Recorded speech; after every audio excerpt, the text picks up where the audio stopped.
I am still trying to find a Titans jacket, but when you're the worst team in the NFL, a lot of people don't want to sell your merch because no one's going to buy it. Welcome to Titans PIO, preseason, in-season, off-season. Titan coverage all year round. So for the purpose of this video, I was going to do two separate videos. You know, the game review of the Colts and getting ready for the LA Chargers. But instead, I'm going to put them both together in this one video because a lot of things I had to say about the game between the Colts and a lot of stuff that I want to say about the Chargers game coming up kind of cross-reference a lot, and there's basically the same points. So instead of doing two separate videos where I basically just say the same thing twice, I'm just going to say it once to make it one video. So in this video, we're going to be talking about the game between the Colts and the Titans and looking forward to the game between the Titans and the LA Chargers. Real quick on the Colts game, I don't know why, but I had a level of optimism in me for some reason that I knew better than to have. By that first quarter, I actually was feeling kind of good. And by the end of the second quarter, I was feeling kind of good. And then, of course, as soon as I started feeling good, as soon as I felt a little bit of happiness, joy, excitement, the Titans do what they always do and completely find a way to ruin all of that. And this time, the honor of the person single-handedly destroying the game and throwing the game away goes to our interim head coach, Mike McCoy. You know exactly what I'm talking about. Start after halftime, we marched down there, and we're in Colts territory or very close to it. It's like 4-3. Do something. Try something. And McCoy says, nope, we're punting. Cam Ward has a mental breakdown on the field. Okay, maybe not a mental breakdown, but I would have been. He is screaming, what are you doing? No, he is begging to stay out there, begging to give it a try, which honestly is what we should have done because right after we punted away, the Colts get an opportunity to run an 84-yard touchdown, I believe 80-something yards touchdown on us, and basically end it right there. The momentum had shifted too much, and we were barely hanging in at that point, but that kind of, to me, that sealed the deal. That's when the game was officially over. Look, I'm not going to be hard on the guy. I know it's his second game being the coach, but if that's how he coaches, I don't want it. I cannot handle coaching that is coward. I cannot handle conservative coaching where we always want to play it safe. And that's why I'd probably get bad head coach or coach in general, because I'd be like going for it a lot more than most people would. And I'd be going for two a lot more than most people would. And I'd be trying onside kicks much more than other people would. But, you know, some of that's fine. You can be aggressive a little bit. And Brian Callahan, bless his heart, I feel like his one thing was he was not aggressive at all. And McCoy, after two games, yeah, the players have been playing a little bit better, and the penalties are not as bad. And Kenmore has improved a little bit, but I feel like we're getting Brian Callahan 2.0. And I don't want that. So now getting into the things that kind of cross from the Colts game to the Chargers game coming up. The first thing I want to speak on is the young players. Cam Ward, Chimere DK, Gunnar Ham, Alec Eilmanor. They had a great game against the Colts. And that's something that's going to carry on, hopefully, into this next game. We also are going to have, I believe, Marcus Harris play a lot more due to the trade that we just had happen at cornerback. I understand why we did it. We need to build up the draft. But at the same time, I'm like, are we literally telling everybody we're done? We're giving up on the season? Because that's what it feels like. But I don't know. Maybe Marcus Harris is just going to be really great. I hope he is another player that shines. I think Winston Jr. Is going to get to play more too. So more young people, that's what I want more anyway. So that kind of carries over to the Chargers game. I want to see more improvements from Cam Ward. I want them to continue to grow. Not saying they're not doing enough now. I mean, they're the only bright spot it feels like we have on this team. But I want to see them continue to grow, continue to get better. So right there, that's kind of the main theme of this season is improvement, which is terrible. This is how bad this team has gotten. We have gotten to the point to where we are looking forward to next season. But at this point, mathematically speaking, either we're eliminated or we're a few games away from being eliminated. And we will have to make something out of the rest of the season. We will have to have something to play for. And sadly, improvements for the future, that's where we're at. Even though I knew, like 2 weeks ago or something, that that's where we're at in this season, I still had hope in my heart that we can turn it around real quick and actually make a run, or something amazing could happen, or at least make it to where it felt more excitement. But now we're to the point to where I don't have that. And this leads me to what my point is. I hate this feeling. I hate when a season is done and there's like a bunch of games left to go. Every week we're just going to be basically going, well, I've seen some improvements on blah, blah, blah. And Cam Ward really stepped up the other day. And Chimere DK continues to be a bright spot. Even though I know these things have to happen for the future, I hate that it had to be now. 2 games left in the season, whatever, that's fine. We haven't even had our bye week, and the season's already over. This is depressing. And as a Titans fan, you just feel it. Going into the season, it felt like from an organization and from media in general, well, it's a rebuild year. And, we're not going to be that good, but we're going to... I hate that mentality. Not saying those things are not true. It is a rebuild year. Yes, we need to improve our players. Yes, we're looking to the future, but we can do all that with the expectation of winning. Well, how do you win? You just go get a bunch of free agents? No, you don't go get a bunch of free agents. You work with what you got. If we started off this season with that mindset of we work with what we got, we're going to solely focus on the young players, but we expect them to win, that would have been great.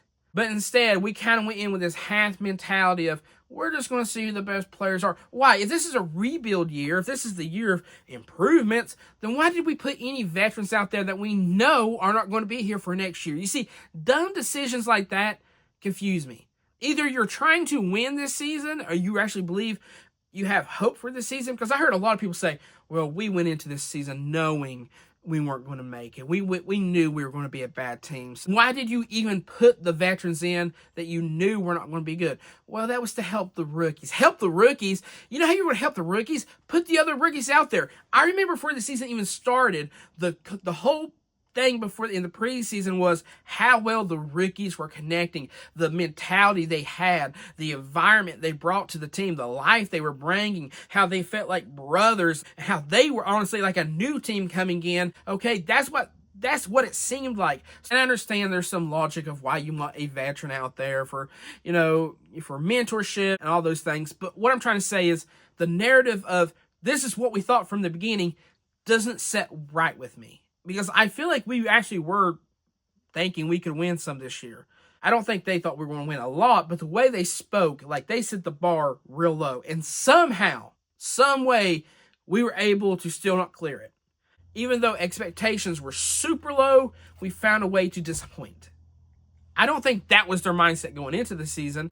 But now the narrative is, well, maybe it was. And I'm like, no, it wasn't. No reason for me to be excited for this Chargers game. It's going to be the same stuff. We'll see some improvements from the young guys. Our defense is going to be crud. They're going to get walked all over. We're going to do good for a little bit and then just fall apart because we do not have longevity on this team. We don't know how to coach it. We don't know how to put players in it that can handle playing long games. They might play for a quarter good or two, but either, they just give up and the rookies are the only ones out there and we'll make excuses of, well, what do you think? This season's all about progress and this season, progress. That's all I ever hear. For 4 years, all I've heard is progress. We're looking to the future. We're moving away from the archaic style of Mike Vrabel's Titans. We're moving to the future where Brian Callahan's, the future style of play calling, the future style of coaching. We're moving to the future. We got some new technology in the building. The future's bright. And all I have ever seen in the past 4 years is we get worse and worse and worse and worse. So don't tell me we're looking to the future. If you trust this team to look to the future, you need to go touch grass. You need to get outside, breathe some fresh air, talk to some people, and go, oh my goodness, this franchise is delusional. We're not making no progress. We don't know how to make progress. And any good player we get or we have, we get rid of. And then we'll go, we're building for the NFL draft. We're putting draft capital and blah, blah, blah, blah, blah. Yeah, that's important and all. But you know what's actually more important is winning. It is keeping your fans happy. And that's one thing this organization cannot, for the love of everything kind and sweet, this organization cannot make the fans happy. They actually, I think they have the mindset of, we want to make you mad. It's like they hear the fans, and they hear them saying, let's put Xavier Restrepo in for blah, blah, blah reasons. And then the franchise goes, you're stupid. Xavier's no good. Listen, for anybody saying, well, there's a reason they're not playing him, I don't trust them to pick a good player. Because apparently the good players they're paying millions of dollars, life-changing money to, I could go do that. Give me the millions. I can stand there and let somebody go tackle Cam Ward.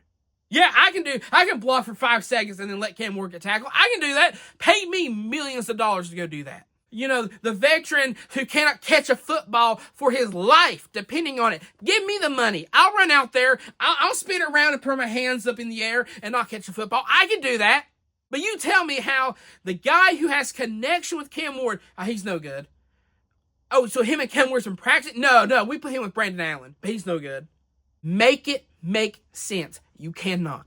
For 4 years, we've been on a decline. And I'm not talking about a gentle slope. I mean, just a straight shot.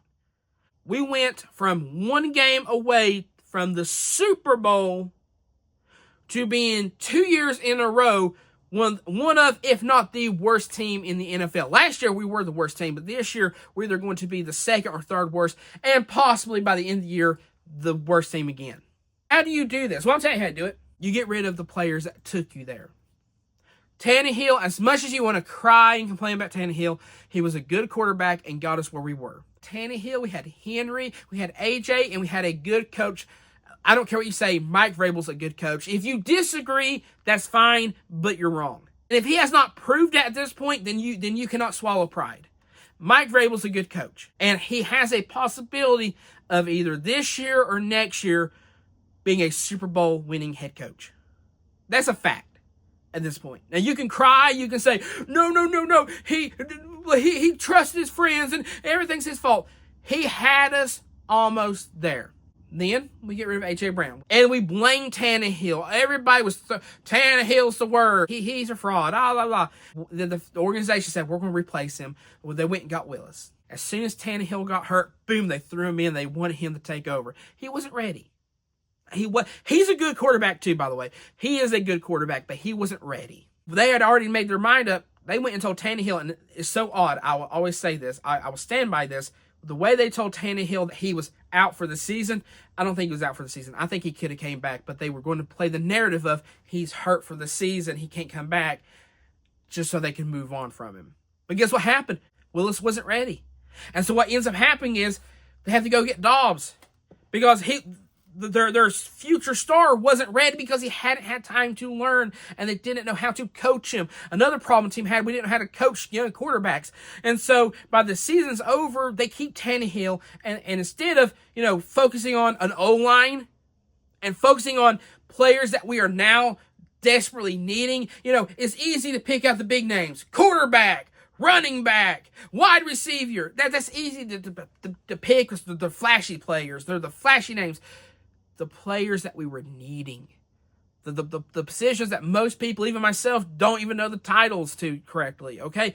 Those positions are dire to have a winning franchise. You need some stars, you need some superstars, but they got some great pillars to stand on. If they don't have a strong foundation, they can be the greatest players in the world. They're going to crumble and fall.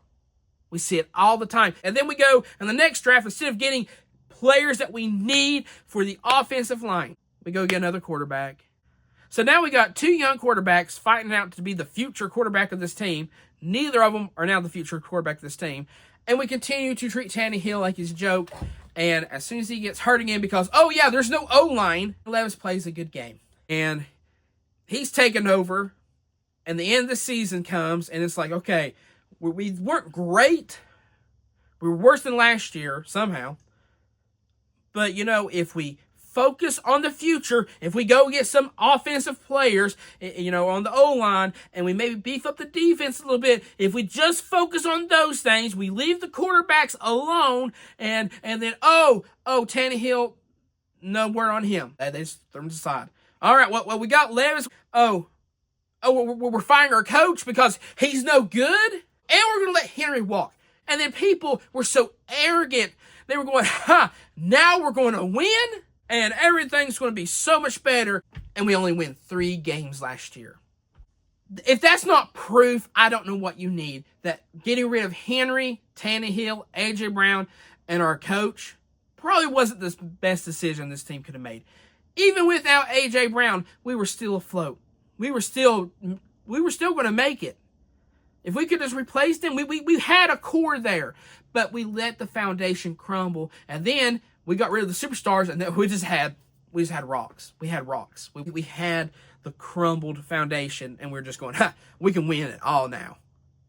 That's delusional. I could not for the life of me last year understand why is everybody so happy and cheerful of getting rid of everybody and thinking that's going to change and make us better. How do you look at getting rid of the best running back in the NFL and go, we're going to be better? We didn't just get rid of the foundation. We got rid of the superstars. Instead of trying to fix the foundation under them, to elevate them even more and to help us win more. And I understand there's some other players. I mean, Simmons, of course. And I'm not saying those were the only superstars on the team. But I'm saying getting rid of them left a few superstars behind. When you have like 8 or 9, it's great. But when you only have 1 or 2, it's kind of hard to win. Simmons is now the only true superstar on this team. You know that? I was making a dream team the other week, and I was thinking, if I had to pick a team, who would I pick? And I was thinking, I'll get A.J. Brown off the Eagles, and I'd get Derrick Henry from the Ravens, and I'd probably pick Mike Vrabel, the coach of the Patriots. And I was like, man, best quarterback in the league, Patrick Mahomes, and it hit me. 3 of them people. I wasn't even, I'm being honest, I wasn't even thinking about it. Were on my team at one point in time. Was a Titan. The coach was a Titan. The 2 players were Titans. But I'm saying there's no way this organization doesn't know how to build a team. They only know how to destroy. And that's what we're having right now. So don't give me the Xavier Restrepo's not a good player because they said so. And don't give me they're just thinking about the best players to help us win. This organization doesn't know if they want to try to win or if they want to try to tank. We're sending players off to other teams. Our veterans are hurt. We're going to lose these games, people. I'd be happy to win this game against the Chargers. I would be happy. Don't get me wrong. But this organization doesn't know how to win. My prediction is the Chargers beat us. We are literally the bottom of the barrel. And the only way I see of any hope of changing things is we just get some young people to step up. We should go fully in young people, fully in the young guys. They got some spark in them. They got some life. And we don't trade them away. Next year, we don't go, DK, you were the best player last year. When you become a free agent, it's time to renew your contract. We're going to send you away. Cam, we were going to have you as the future quarterback of this team, but, after consideration, we're going to go ahead and draft another quarterback this year. As long as we don't do something stupid like those things, then maybe we can win. I say pull all the veterans out and put all the new guys in and see what can happen. Let's see if we can win 6 games this season. We got 1 down, 5 more games. Let's see if we can win 5 games with these young guys, and then there'll be some hope and the fans will be happy. And yes, go ahead and put Xavier Restrepo out there. And I don't want to hear, you think he's going to save the season? No. But maybe he can make Cam Ward feel more confident. Maybe he can make Cam Ward feel excited and actually, because Cam Ward, let me tell you something that no one's talking about. We're losing Cam Ward. We are breaking him down every game. We have about destroyed the love of the game from him. Now, he won't admit that, and he probably don't even want to believe that, but you can see it. He is so beaten, physically beaten because there's no one to protect him. He's getting killed because this organization doesn't know how to protect their quarterbacks. And he is losing the spark in his eyes for this game. So yeah, throw Xavier out there. Let him have his best friend on the field. Let's see if we can have him have a little bit of life in him. Anyways, guys, that's all I got for the day. Big rant. Whatever you think about this team and your excitement or non-excitement, let me know in the comments. And as always, tighten up.